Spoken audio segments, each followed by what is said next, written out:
Olá, sou Jefferson Fortunato, psicólogo especialista em neuropsicologia. Vou estar junto de vocês nesse mês, na série Mente e Corpo, pós-Covid-19, que eu e o Centro Clínico Olavo Schermer montamos para você, juntamente com outros profissionais. Lembrando que temos mais de 50 anos de história, contamos com diversos profissionais para cuidar de você e sua família. O meu tema hoje aqui é falar como fica o meu cérebro pós-Covid-19. Nós sabemos que o Covid-19 pode atingir o cérebro, né? E os primeiros sintomas, digamos, mais marcantes do vírus é a perda do paladar e olfato. Então a Covid-19, ela interfere nos receptores que levam o cheiro e o gosto ao cérebro. Então, dessa forma, o vírus chega através de nervos do olfato e da gustação. Juntamente, esses sintomas, os pacientes podem ter junto dor de cabeça, febre, e pode acometer também as meninges, que são membranas que protegem o seu cérebro.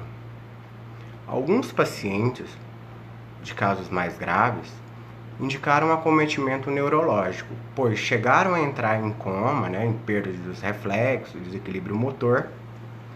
Porém, esses acometimentos neurológicos são mais raros, poucos listados em nossa literatura ainda. O que tem se visto mais comum é a pneumonia viral, que é o acometimento dos dois pulmões, e o paciente acaba ficando mal oxigenado. E esta falta de oxigênio faz com que o cérebro fique com uma intoxicação neurológica, podendo ocorrer uma encefalopatia. Porém, não é nesses sintomas neurológicos que quero focar aqui com vocês hoje. O meu objetivo principal é falar sobre a cognição afetada do paciente pós-Covid-19 e seu estado emocional. Bom, vamos lá. Temos alguns estudos mostrando aí atualmente alterações cognitivas, de fato significativas pós-Covid-19. Esses estudos foram realizados pela USP e a INCOR, que é o Instituto do Coração. Nesse estudo, mostrou que 80% dos participantes tiveram perda de memória, dificuldade na concentração, que de fato é a nossa atenção, e até mesmo problemas na compreensão, pois esse vírus ele invade as vias aéreas, causa essa dessaturação do oxigênio, e isso pode afetar o nosso sistema nervoso central. Mas então, doutor, como é que medem essa atenção e essas memórias dos pacientes? O interessante é que essa pesquisa também foi conduzida por uma neuropsicóloga que criou um programa com a capacidade de avaliar uma pessoa, a função cognitiva dessa pessoa, chamado Mental Plus, que é um aplicativo que auxilia a gerar uma avaliação cognitiva breve, um exame breve do paciente, e ainda conta com a opção de reabilitar algumas funções. Mas, doutor, o que você avalia em um paciente que teve Covid-19 e está em tratamento com você? Bom, eu vou fazer uma lista, enumerar, para ficar mais fácil a nossa compreensão, mais fácil da gente entender de forma geral. O primeiro fato que eu avalio é a compreensão. Verificar se o paciente está compreendendo o que está sendo passado para ele, de fato o que está sendo dito. Em segundo fator, é o emocional. Verificamos como que foi o impacto dessa doença para o paciente e como que ele está conduzindo a sua vida. Se está de maneira leve ou se está apresentando mesmo sintomas fóbicos. E em alguns casos até mesmo depressivos.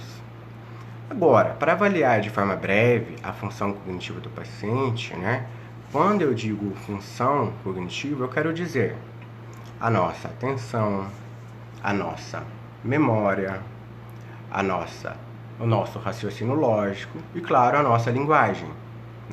Temos aí várias outras funções, mas não vamos adentrar nisso.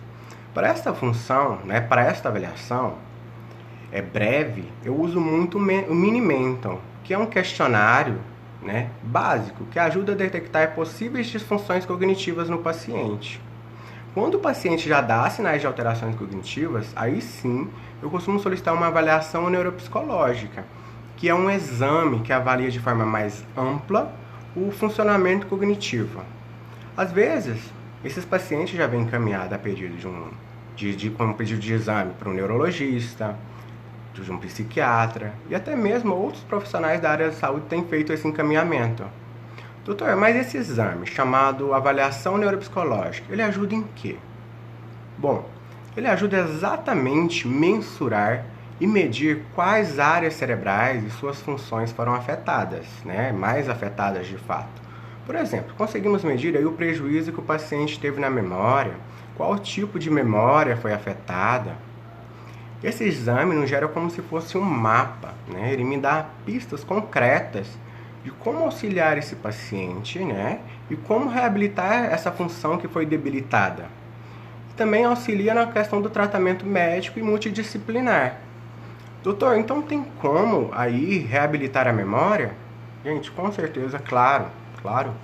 Chamamos aí de treino cognitivo, reabilitação neuropsicológica, né? Reabilitação cognitiva. E não só a memória, porém a atenção e outras funções cognitivas que não vamos aprofundar aqui hoje. Então, como que funciona a reabilitação neuropsicológica? Com a avaliação neuropsicológica em mãos, tudo fica mais fácil, pois ela é o nosso mapa, né, de como conduzir essa reabilitação. Após encontrar qual parte da cognição desse paciente foi mais afetada, vamos traçar um roteiro de reabilitação para esse paciente. Esse roteiro, ele depende da idade, da escolaridade, do grau do comprometimento cognitivo que esse paciente teve, né? Cada paciente tem um tipo e modelo de reabilitação diferente, pois o objetivo da reabilitação cognitiva ou neuropsicológica é corrigir, minimizar o dano sofrido, né, a determinada função. Hoje em dia, nós temos aí diversos programas que conseguimos reabilitar o paciente, até mesmo de forma online, né, à distância. Vou dar uma dica. Aqui, para quem tem algum déficit cognitivo ou mesmo quer treinar mais alguma função cognitiva, você pode baixar aí no seu celular um aplicativo chamado Lumosity, né? Ele é excelente, né? Vale a pena, eu uso ele com alguns pacientes meus. Mas agora, vamos focar na questão emocional do paciente, que é muito interessante também. Com essa pandemia, tem sido comum chegar pacientes acometidos diretamente e indiretamente pela Covid, né? Pacientes que passaram por ela alguns relatam estados de medo, de terror, crises de pânico, até mesmo têm apresentado traços depressivos que antes mesmo de ter a doença não tinham.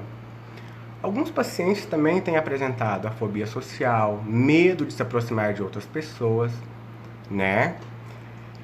E apresentado problemas também de transtornos alimentares, a compulsão alimentar, né? Que a pessoa começa a comer e não consegue parar.